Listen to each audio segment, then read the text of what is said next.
باقی معنی میں اگر کسی کو پلورلزم سمجھنا ہے، جا کے 40 میں دیکھیں کہ ہر مکتب فکر وہاں جمع ہو کے آ رہے ہیں۔ وہاں پہ ہندو بھی ہے، وہاں پہ عیسائی بھی ہے، وہاں پہ مسلمان بھی ہے، غیر مسلمان بھی ہے، وہاں پہ ہندی بھی ہے، وہاں پاکستانی بھی ہے، وہاں آسٹریلین بھی ہے، وہاں لندن سے بھی آئے ہوئے ہیں، وہاں امریکہ سے بھی آئے ہوئے ہیں، دنیا کے عراق سے، ایران سے، دنیا کے کونا کونے سے وہاں پہ پہنچے ہوئے ہیں۔ اور یہاں پہ اس حرکت کو، اس جوش و ولولے کو دیکھتے ہوئے شاید جوش ملیح آبادی نے یہ فرمایا ہو کہ انسان کو بیدار تو ہو لینے دو، ہر قوم پکارے گی ہمارے ہیں اسے۔ اللہم صلی علی محمد عزیز جوانوں، یہ فرش آزاد، یہ آزاداری، یہ ماتمداری، یہ مرثیہ خوانی، یہ سینہ زنی اس کا ہدف ہے، اس کا مقصد ہے، یہ بے مقصد نہیں ہے۔ 40 اس مقصد کو سمجھانے کے لیے ہے۔ 40 مقدمہ ساز ہے امام زمانہ عجل اللہ تعالی فرجہ الشریف کے قیام۔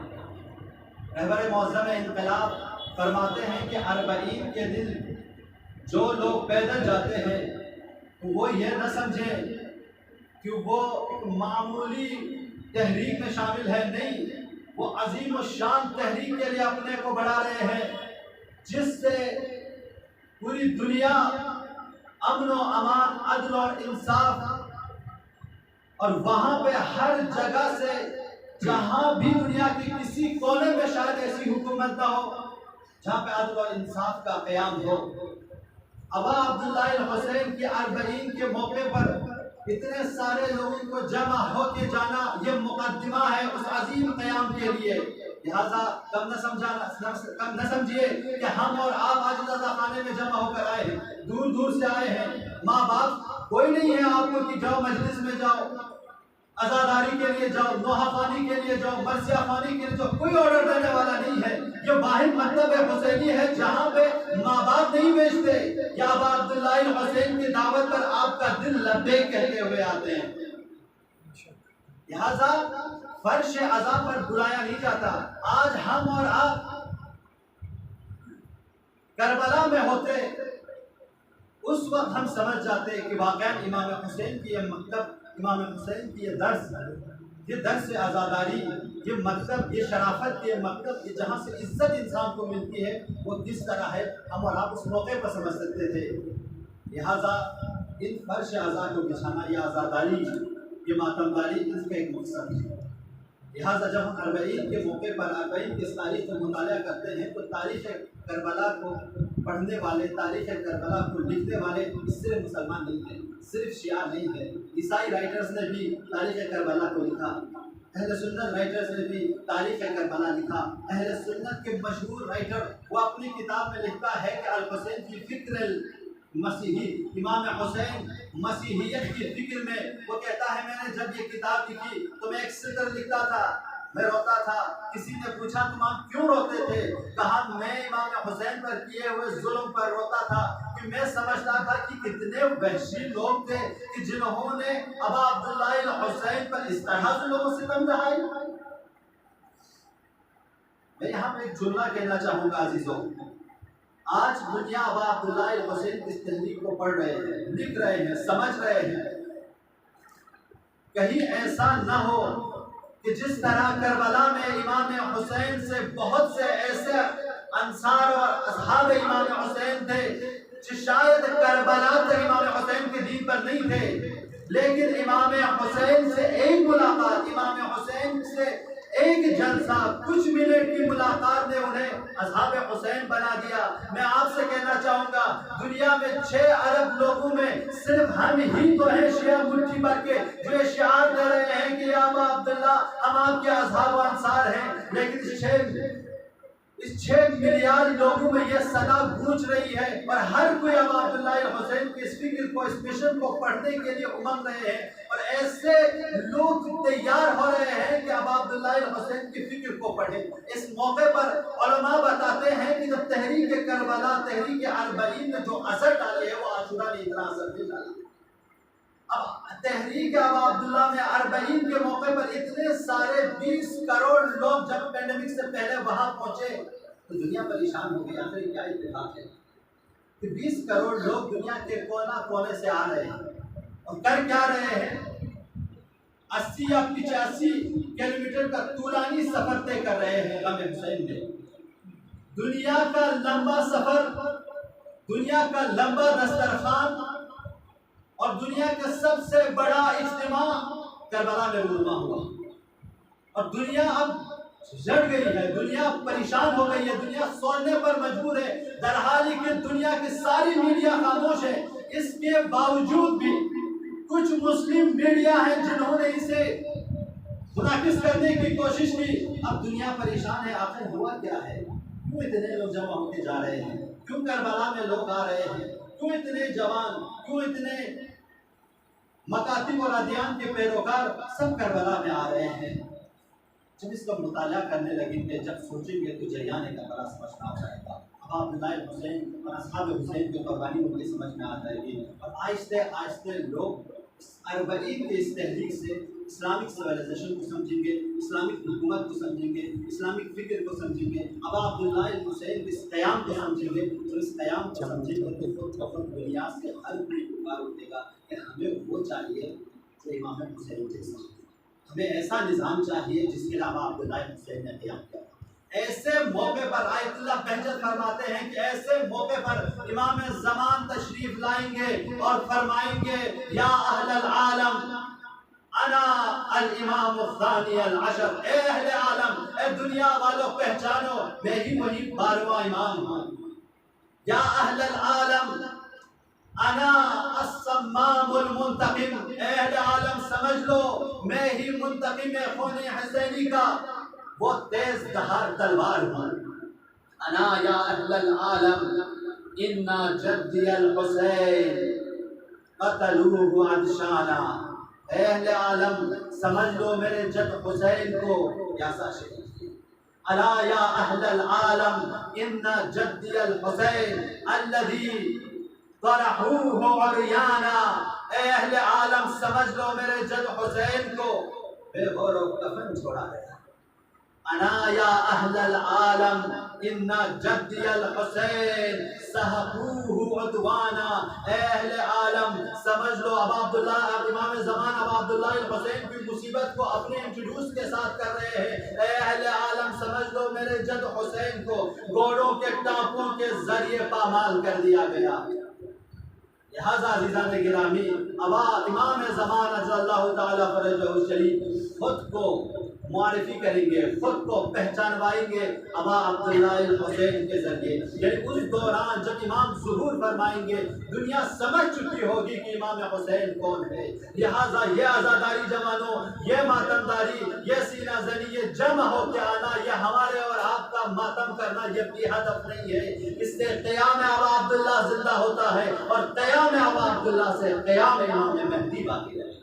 اللہم صلی علی محمد وآل محمد. لہذا اب ہم اور آپ کو ابا عبداللہ الحسین کے عزاداروں کو، جوانوں کو، میرے قریب کے غیور جوانوں، میں آپ لوگوں سے نہیں کہتا کہ کتاب لکھیے، تھیسس لکھیے، نہیں کہوں گا، لیکن اتنا ضرور کہوں گا کہ تحریک کربلا کو پڑھیے. تحریک کربلا اور امام زمان میں جو رابطہ ہے اسے بھی پڑھیے. آج ہم اور آپ کو تحقیق کرنے کی ضرورت ہے. عاشورہ، اربعین اور مہدویہ، ان تین ٹاپک کو سمجھانے کی ضرورت ہے. اس لیے کہ دنیا جس چیز کی تلاش میں ہے، دنیا جو گم ہو رہی ہے، دنیا جو سرگرداں ہے، دنیا جو پریشان ہے، دنیا کو ابھی وہ راستہ نہیں مل پا رہا ہے. مختلف طرح کے حکومتی ایجاد کر رہی ہے دنیا. کیونکہ ان لوگوں کو یہ رابطہ سمجھ میں نہیں آ رہا ہے کہ ہم کہاں سے آئے ہیں، کہاں جانا ہے. یہ واحد مکتب ہے، تشیع ہے. ہم اور آپ ہیں جو دنیا والوں کو بتا سکتے ہیں کہ بہترین نظام ہمارے پاس ہے، بہترین امام ہمارے پاس ہے، بہترین کتاب ہمارے پاس ہے.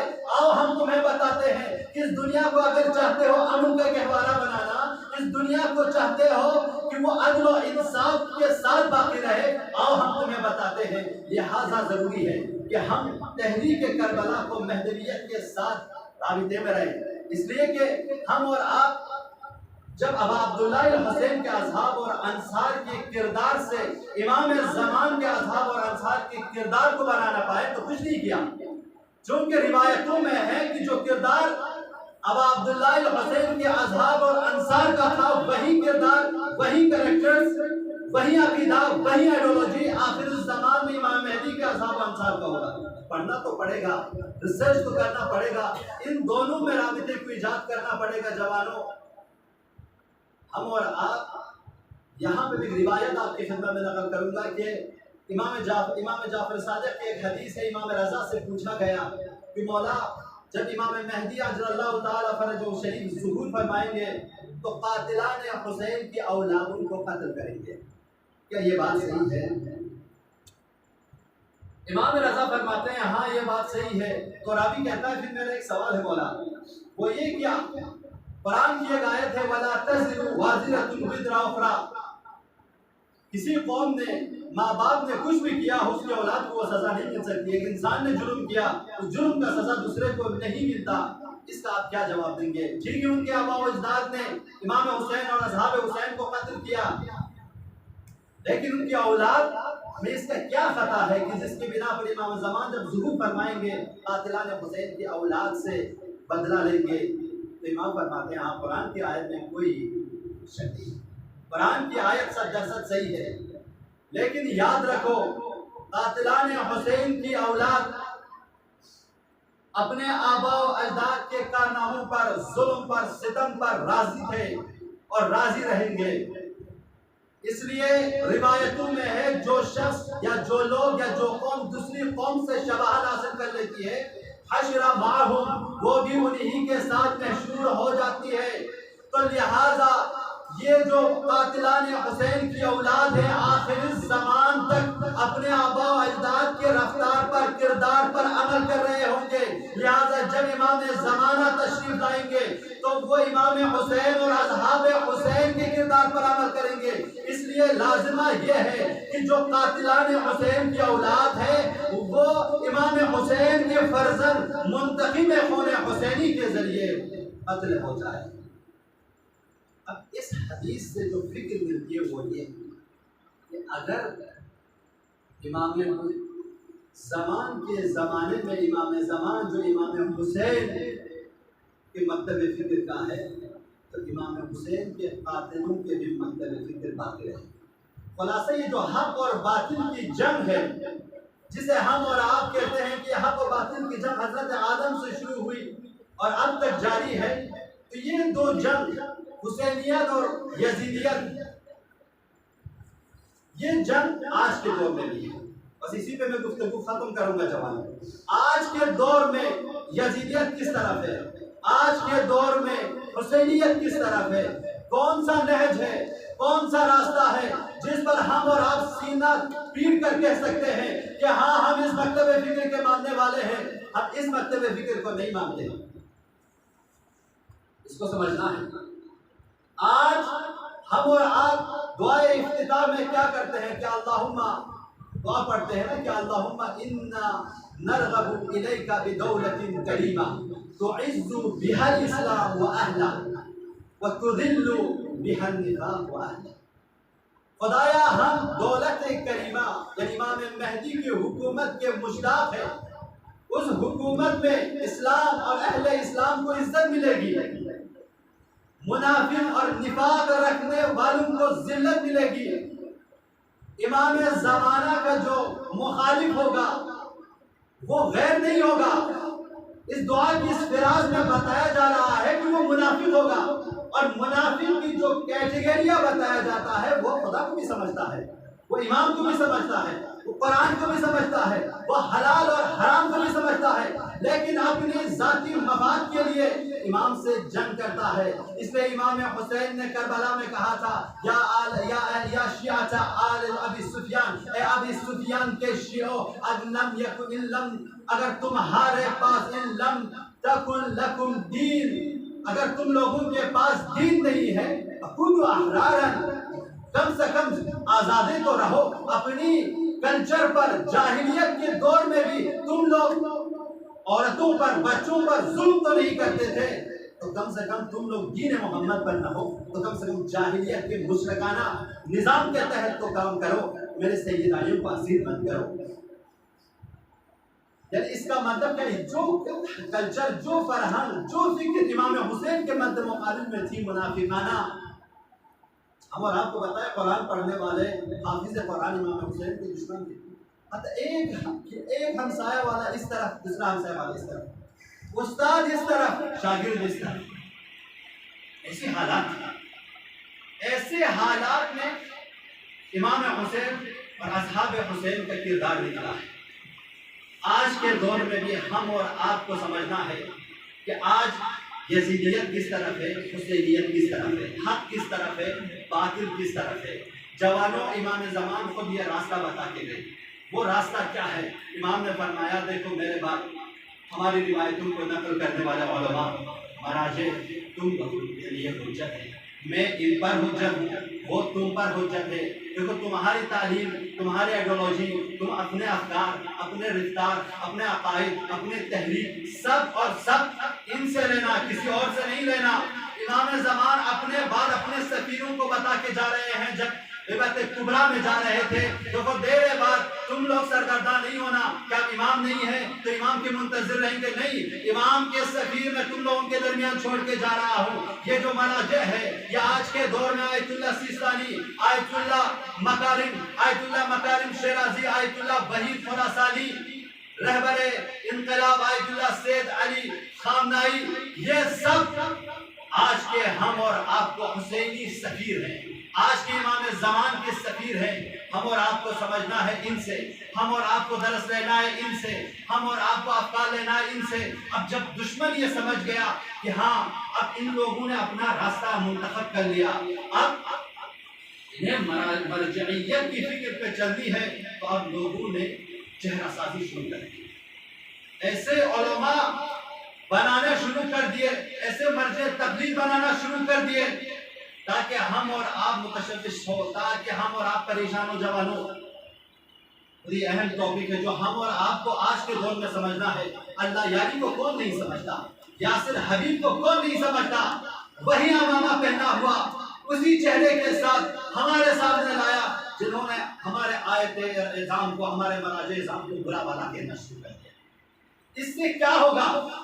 دشمن نے اس سافٹ وار میں یہ ارادہ کر لیا ہے کہ اب ہم مسلمانوں کے جسموں کو نقصان نہیں پہنچائیں گے، اب ہم بم نہیں پھاڑیں گے، اب ہم توپ نہیں ماریں گے، اب ہم اس طرح کے میزائل کا استعمال نہیں کریں گے، اب ہم مستقیماً ان کے فکر کو، ان کے آئیڈیالوجی کو، ان کے عقائد کو ان سے چھینیں گے۔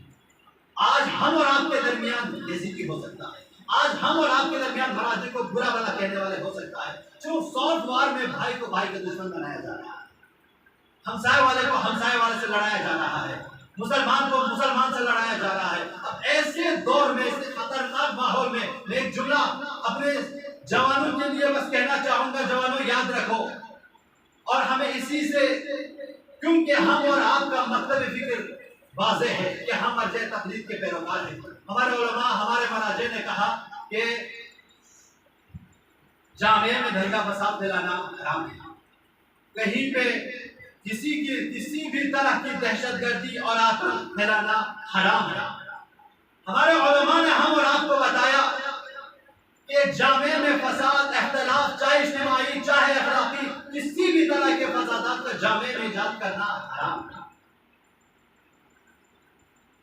لیکن افسوس سر افسوس، ہماری وقت کی حکومت کچھ نااہلوں کی تحلیل پر، ان افراد پر شک کیا جا رہا ہے جن کے عقائد، جن کے افکار حسینی عقائد، حسینی افکار، امام زمانی افکار، مہدوی افکار، ان لوگوں کو اس سے خطرہ نہیں ہے۔ خطرہ یہ ہے کہ ہم اور آپ اس نہج پہ چلے۔ ہم ان سے یہ کہنا چاہتے ہیں کہ ہمارے کرگل کے غیور جوان، کرگل کے یہ اسٹوڈنٹس جو ہندوستان کے مختلف یونیورسٹیوں میں، کالجوں میں زیر تعلیم ہیں، 50,000 سے زائد خطے لداخ کی بات کروں میں، 50,000 سے زائد خطے لداخ کے اسٹوڈنٹس ہندوستان کے مختلف یونیورسٹیوں میں زیر تعلیم ہیں،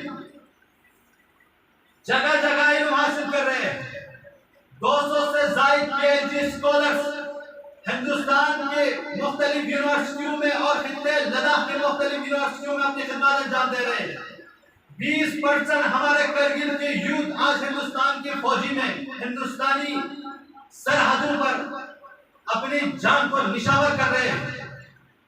ہمارے جوان جو ہندوستان کے مختلف یونیورسٹیوں میں تعلیم حاصل کر رہے ہیں، ان کا صرف واحد ہدف صرف ایک ہی ہدف ہے۔ وہ ہدف یہ ہے کہ ہماری حکومت کے سربراہ سنیں، وہ ہدف یہ ہے کہ میں ایک ادنا سا طالب علم ان کی نمائندگی کر کے بتا رہا ہوں، وہ ادنا سا ہدف یہ ہے کہ ہم ہندوستان کی حکومت کا خدمت کرنا چاہتے ہیں۔ ہم نے ہندوستان کو ترقی کی طرف لے جانا ہے۔ ہماری عقائد، ہماری افکار یہ ہے کہ ہم ہندوستان کو اتنا بہترین امن کا گہوارہ بنائیں، اس لیے کہ ہمارے علماء نے، ہمارے مراجع نے ہمیں بتایا ہے کہ جتنا تم اپنی حکومت کی خدمت کرو گے، اتنا تم جتنے اسلام کی خدمت کی ہے، اتنا قرآن کی خدمت کی ہے، اتنا دین کی خدمت کی ہے۔ اللہم صلی علی محمد لہذا حکومت وقت بعض نااہلان تحلیل گروں کے باتوں پر آ کر، بعض میڈیا کی تحلیلوں پر آ کر ہماری ہندوستانی ہونے پر، ہمارے ایمان ہونے پر، ہمارے ہندوستان سے ارادت ہونے پر شک نہ کریں۔ اگر ہماری تاریخ پڑھنی ہے تو جاؤ 1947 سے لے کر 1970 تک دیکھو، 1970 سے لے کر 1997 تک دیکھو، اور 1997 سے لے کر آج تک دیکھو۔ تاریخ کے اوراق کی گردانی کرو۔ یہی لوگ ہیں جنہوں نے پاکستان کے بارڈر پر اپنی جان نشاور کیے آپ کی فوجیوں کے ساتھ، اور آج چین کے بارڈر پر جان نشاور کر رہے ہیں آپ کی فوجیوں کے ساتھ۔ اب آپ ہماری ہندوستانی ہونے پر شک کر رہے ہیں۔ ہم پر، ہماری جوانوں پر جو بہترین طریقے سے یونیورسٹیوں میں تعلیم حاصل کر رہے ہیں، علم حاصل کر رہے ہیں، جو ہندوستان کو پائے تقریر پر لے جانے کے لیے، ہندوستان کے اقتصاد کو بہتر بنانے کے لیے، ہندوستان کے ایجوکیشن کو بہتر بنانے کے لیے، ہندوستان کے علمی سسٹم کو بہتر بنانے کے لیے مختلف میدانوں میں ایکٹیو ہے، ان پہ شک کر رہے ہیں۔ ہمارے علماء، چاہے وہ لداخ کے مسلمان علماء ہوں، بدائی علماء ہوں، سکھ علماء ہوں، نوربخشہ علماء ہوں، اور ہماری سیاسی لیڈرز، چاہے مسلمان سیاسی لیڈر ہوں، چاہے بدائی سیاسی لیڈر ہوں، ہمارے تمام کے تمام سیاسی اور اجتماعی عہدیداروں کا ہم جوانوں سے کہنا ہے کہ کہیں بھی رہو، اس نیت کے ساتھ رہو کہ تم ہندوستانی ہو اور تمہیں اسی ہندوستان کے لیے مرنا ہے، اسی ہندوستان کے لیے خدمت کرنا ہے، اسی ہندوستان کے لیے اپنے آپ کو، اپنی پڑھائی کو، اپنی فکر کو۔ تو آج ہمارے اتنے سارے یونیورسٹیوں میں پروفیسرز ہیں جو بچوں کی خدمت کر رہے ہیں، جو اسٹوڈنٹس کی خدمت کر رہے ہیں، ان پہ آپ شک کر رہے ہیں۔ لہٰذا میں آج اپنی حکومت سے گزارش کروں گا کہ نااہلوں کے تحلیلوں پر یقین کرنا چھوڑ دیں، ہماری جوانوں پر طرح طرح کے اعتراضات کرنا چھوڑ دیں۔ ہم نے کل بھی اعلان کیا تھا کہ ہمیں طالبان سے، القاعدہ سے، داعش سے، اس طرح کے ٹیررزم گروپوں سے ہمارا کوئی تعلق نہیں ہے۔ آج بھی ہم بتا رہے ہیں ہمیں ان سے کوئی رابطہ نہیں ہے، اور ہم کل قیامت تک بتاتے رہیں گے کہ اس طرح کے افکار کو ہماری جوانوں پر منسلک کر کے، ہماری جوانوں پر اس طرح کے پروپیگنڈے لگا کر ہمارے جوانوں کو علمی سطح سے روکیے مت۔ ہم اس طرح کے افکار کا کل بھی مخالف تھے، آج بھی مخالف ہیں۔